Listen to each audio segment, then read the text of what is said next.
In the previous episode of the Kaiserslautern career mode, we promoted 2 youth academy players, both with 5-star skill moves. We signed Filip Ox, a versatile left-footed player that can play anywhere on the left side of the pitch. Marko Milojevic agreed to join the squad next season on a pre-contract deal. We gained automatic promotion to the Zweite Bundesliga by finishing second in the league. And Miroslav Klose was our top goal scorer for season 1, while Manfred Stock contributed the most assists.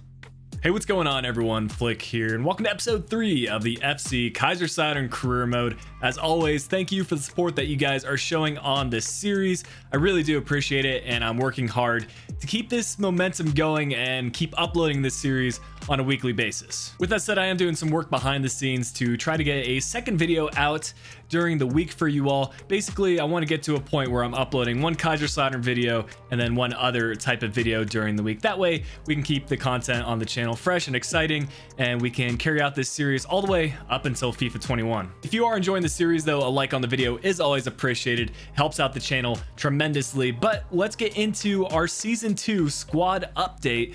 Starting with a new arrival at the club, we have Marko Milojevic. We signed him on a pre-contract in episode 2 during the January transfer window, and now he has joined Kaiserslautern on a permanent basis, and he'll be starting at the left center back position for us. He looks like a pretty versatile player, can play center back or center defensive mid, and still fairly young as well at 24 years old. So hopefully he can continue to grow and improve our defense. But we do have a very important update to our icons, starting with Michael Ballack. We've upgraded him to the next stage of Leon Goretzka's FIFA stats. We started the series off by importing Goretzka's stats that he had at the end of FIFA 13. Now we've upgraded him to his stats at the end of FIFA 14. Hopefully that will positively impact this career mode and we can continue our progress through the Bundesliga leagues. We've done something very similar for Klose. He started with Timo Werner stats in FIFA 14. Now we've given him Werner stats in FIFA 15, which is going to be key for a striker. I feel like the finishing is going to be much better this season. With that said, Klose was still our top goal scorer in season 1. I am looking to improve the squad even more in this summer transfer window, but before that, I wanted to have a press conference and answer some of the questions that you all posed in episode 2. Today's press conference question is kind of a two-parter. Fireman RD asked where I expect Kaiserslautern to finish in the second league, and while the prediction for us is to finish mid-table, I of course will be looking to gain promotion either automatically by winning the league or finishing in second, or maybe we'll have some drama ensue in the next episode with a playoff battle against the Bundesliga side. If you're not familiar with how the Bundesliga promotion and relegation system works, basically the team that finished third best from the league below plays the team that finished third worst from the league above, and the winner of that match ends up either remaining in the league that they're currently in or being promoted. The second part of this question has to do with potentially importing kits, for example the ones that Kaiserslautern used during the 97-98 season. I'll have to research this a little bit more. I know it is possible to import custom kits into career mode on PC, but I'm not too familiar with how to do it. I'm sure there's some tutorials available, and I really do like this idea, so it's something that we can consider when we do reach the Bundesliga, whether that be next season or future seasons. Thank you for the questions today. If you want to get involved in next episode's press conference, just ask a question in the comments section below. I'll be reviewing those and picking a couple to answer. In terms of what areas we need to improve this Kaiserslautern squad, the center attacking mid position does come to mind. Although Stark was our top assist player last season, he's a striker. He's pretty much peaked in his overall ratings, so we need to look to potentially assign some more squad depth at that position. Of course, we do have our youth academy player Sem Schmitz, but he's a 17-year-old. I don't want to put too much pressure on him, and if for whatever reason he does get injured or he's not able to play due to suspension, we need to have another player that can fill in at that role. And as I was reviewing the squads that got relegated from the second Bundesliga last season, Greuther Fürth came to mind, and they have a specific player in Julian Green, an American. Some of you might be familiar with him. He did feature in the 2014 World Cup for the USA, scored a goal as well, and was playing for the Bayern Munich Youth Academy as well as I think their first team at one point in time. He's kind of bounced around a few teams in the Bundesliga system since then. Like I said, currently playing at Greuther Fürth, and he seems to have settled there IRL, but I thought it would be a great move to pick him up, and it kind of lines up with Kaiserslautern's transfer policy of signing players from teams that did get relegated in the previous season. This was a good bit of business in my opinion. The transfer deal is worth 2.7 million, a 3-year deal as an important first team player, and only 10 grand a week, which is right on par with what we signed Milojevic for. In terms of transfers going out of the club, we had 2 of them during the first half of season 2. Sternberg leaving for 630,000, Matsuila leaving for 340,000. Matsuila was our starting left center back last season, but now that we brought in Milojevic, I felt like it was time for us to part ways because he is starting to get up there in age. It's just the right time. As for our youth academy, we are sticking with the system of, now that we're in the second Bundesliga, we can sign a scout that is a 4-star scout. So we have our 3-star scout we signed in season 1. Now we have our 4-star scout in season 2. Basically what I think I'm going to do moving forward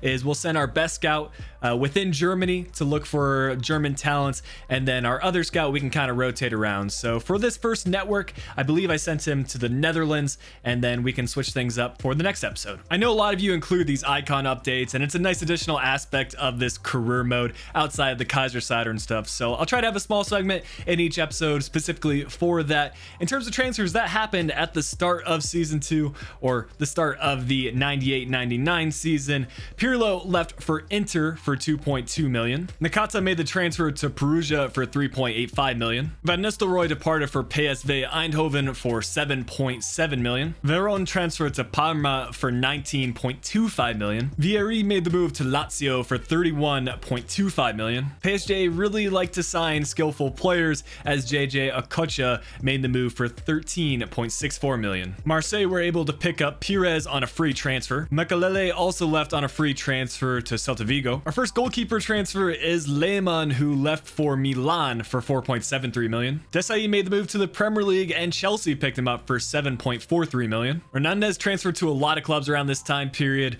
At the start of the 98-99 season, he left for Tigres. And our final transfer for this segment was Baggio, who left for Inter for 1.98 million. With that segment complete, we're ready to begin our campaign in the Zweite Bundesliga. Let's review some matches.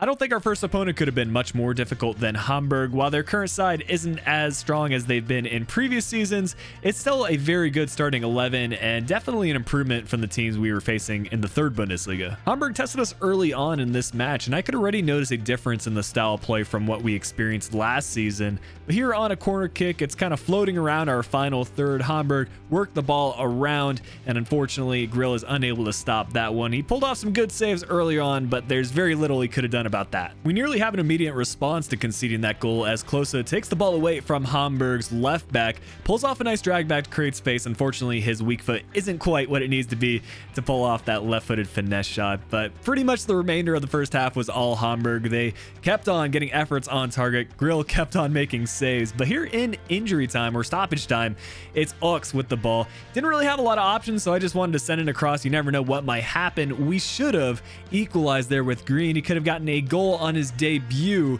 but we go down 1-0 at the halftime break. A new half gave new opportunities as Klose finds himself with a lot of space here in the 63rd minute. He decides to go solo on this one and just powers that one on the far post. Our reliable goal scorer shows that he can do it in the second Bundesliga as we continue to move through the ranks. This segment of Build a Play showcases how much of a test it will be for us to be promoted at season's end. In my opinion, there's very little I could have done to prevent that goal. I still think it's an achievable target for us to gain promotion, but we'll need to learn how to defend better as we continue to progress through the Bundesliga ranks. We nearly get the equalizer there with Klose, but unfortunately it fell to his left foot again, and it is just not as reliable as that trusty right foot. Hopefully this defeat on our opening match day will be an awakening for us and we can improve as the season progresses. Union Berlin traveled from Germany's capital city to take us on at home, and while they were relegated from the Bundesliga last season, I think they're still a quality side. One thing I learned from our Hamburg fixture was to be more patient in our build-up-play, just wait for the right opportunity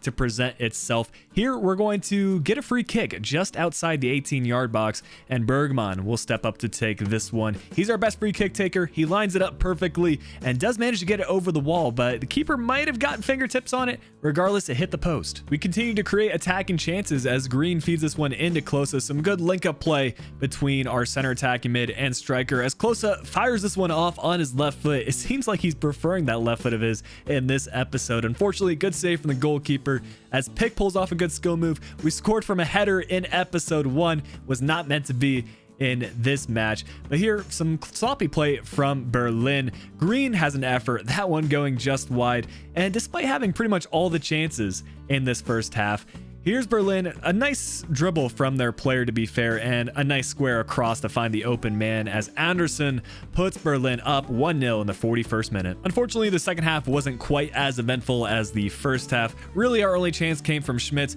Did some nice dribbling to create space, but the ensuing effort was not quite what it needed to be. And that's actually going to be the only match highlight of this second half as we fall again. We are playing tougher opponents, but I do want to make sure I pick up at least a couple of wins for you guys in today's episode. One thing that we need to work on is getting shots on target. Just one from us in this match. While making a run of the Pokal would be nice, it's not our top priority competition this season, so I think for any Pokal matches, I'll be rotating our starting 11 and featuring a lot of our youth academy players, as well as players that just don't get a lot of minutes for us. We'll still need to be on our A game though, as we'll be traveling to Borussia Park to take on Mönchengladbach. They decided to bring out their strongest starting 11. Maybe they saw what we did to Bayern last season. To be honest though, the Mönchengladbach starting 11 didn't seem to phase us as we were the dominant side early on, nearly scoring had it not been for an offside from Ox. The upgrade that Klose has received to his pace really seems to be making a difference this season as he burns by the Mönchengladbach defense and draws a penalty. Christoph Kramer, that is not a great tackle from him, and he does receive a yellow card for the tackle. We'll of course let Klose step up to take the penalty, choosing to shoot it off to his left. Didn't time it the best, but it still found its way into the back of the net, and we'll start this match off with a 1-0 lead. But we weren't quite done there. If 1 goal is good, 2 goals is even better as we play this through to Pick. I'll admit this is not what I was trying to do. The ball found its way all the way to Schmitz, and he buries that chance, picking up his first gameplay goal for the club. Although we were up 2-0 going into the second half, I knew we still had our work cut out for us because anything can happen and the momentum can change in a blink of an eye as Borussia Mönchengladbach pick up a goal here. Grill maybe could have done better with the save effort, but I'm not going to discredit him too much as we get another chance with Pick. That Burba spin seems to be working for him as we work it again to Schmitz. He should have finished that chance. I really don't know why he wasn't able to. It was on his right foot, but he has a 4-star weak foot. I think he just needs to work on his finishing, and you guys might guess what's going to happen. In the 90th minute plus injury time, Mönchengladbach will get the equalizer. We're going to extra time. Just the one highlight in extra time as Scarlatitis gets the ball here on the right-hand side. Good fake shot to get by the defender. Finds Green in the middle. Ultimately, though, that's a pretty tame effort for Summer to collect. This is the loadout we'll be going with into penalty kicks. I sped up these penalty kicks to a ×3 speed because I know they can take a while, but it was a very eventful penalty kick shootout. It seemed like both sides were matching each other in terms of making and missing chances. That always is going to lead into the later rounds of penalty kicks, which is exciting from a neutral perspective, but pretty stressful when you're taking the penalty kicks. But it's eventually going to come up to Ballack to try to tie things up. Unfortunately, he's unable to do so, and Jan Sommer is going to celebrate, even though I don't think he even moved throughout the course of this penalty kick shootout. Now that we've been knocked out of the Pokal, it's time to return to some league action against Özgeberger, who Milojevic played for last season before we acquired him on a pre-contract. Having learned some lessons from our previous fixtures, I now know how important it is to utilize our wing play as Spalavis gets a great chance here, tries to square it across to Klose. Unfortunately, just couldn't find the right pass, but now Özgeberger with a chance of their own, showcasing that quick gameplay that was so difficult for me to play against in this recording, and they will score here from Hochscheid. On a more positive note though, despite losing the Pokal, it didn't seem to impact our morale as we were still pushing forward, trying to get a goal here and showcasing some good attacking play. We just couldn't find the finishing piece, but luckily we had Grill in the back for us, still making saves as per usual. And now a great chance here as the ball's played out wide to Spalavis. Pick ends up playing in a more central role here, and he is through, just couldn't put it by the goalkeeper. And that's another area he needs to work on. Last season, it was more his passing that we trained. Now I think it's going to be his finishing, but another chance goes wide for Ballack, and now I was starting to get frustrated. Fortunately for us, though, we had some luck our way as Pick had the ball basically gifted to him, and he plays this one through to Klose, who, of course, is going to finish a chance. He's our reliable goal scorer, and he seems to be the only one on our squad that can score goals. Moving forward to the second half, you might notice that we made some substitutions as Boom played it wide to Ballack. Although he might not be able to finish too well, his passing is on point. I would consider him to be our most creative midfielder and the one that I can rely on. Klose gets his second goal of the match, and now we just need to see this one out as we get to the end of the fixture in the 89th minute. I thought we were going to get a repeat of what happened against us in the Pokal. Luckily, Grill pulls off a big save, and we'll pick up our first win of the episode and our first 3 points in a gameplay match in the league. Despite a shaky start to the season, we're doing all right in terms of our league performance. Dusseldorf and Hamburg seem to be the front runners for automatic promotion, but that third spot is up for grabs. And of course, whoever finishes third will be competing in the playoff at the end of the season. So I think that's our target for the next episode. If we can overtake Union Berlin, pick up some good results, then I don't see why we can't get promoted to the Bundesliga next season. Klose seems to be carrying the bulk of the goals, scoring 14 from 23 appearances, 11 goals from 18 league appearances. For the assist category, we've got both Klose and Pick with 5. Julian Green, not a bad display from him considering he just joined the squad. Pretty much equal in terms of his goals and assist ratio. That's what I want from a center attack and mid. As long as he contributes goals, I'm completely fine however he does it. You can disregard the overall change for both Klose and Ballack. Basically, I edited those stats and it doesn't show their true growth this season. But everyone else is true to what they've actually done this season. Schmidt is growing at a really nice rate. Basically, I'm rotating our training time between him as well as our other Youth Academy player, Böhm. It just seems like Schmidt's, because he has a higher potential, is growing a bit quicker, but overall I'm pretty happy with how our squad is progressing. Unfortunately, not a whole lot has changed for our Youth Academy. I am starting to rotate Graf into some player training because we do have that as an objective for us from the board. I'd like to meet that wherever possible. Might as well get a boost to our manager rating, and I do plan on him being our backup goalkeeper for Grill once he is 16 and we can promote him. Hopefully we can get some better scouting results from our 4-star scout as well as our 3-star scout. Also, if you have any countries in mind that you want me to send our scout to, please let me know in the comment section. I can sort that out for the next episode. But I think that's going to be it for this episode of the Kaiserslautern career mode. Hope you all have enjoyed it, and if all things go well, we'll have an eventful episode 4 where a playoff battle might ensue, so make sure you tune in for that. But until next time, this has been Flick. I'll be talking to you all again soon.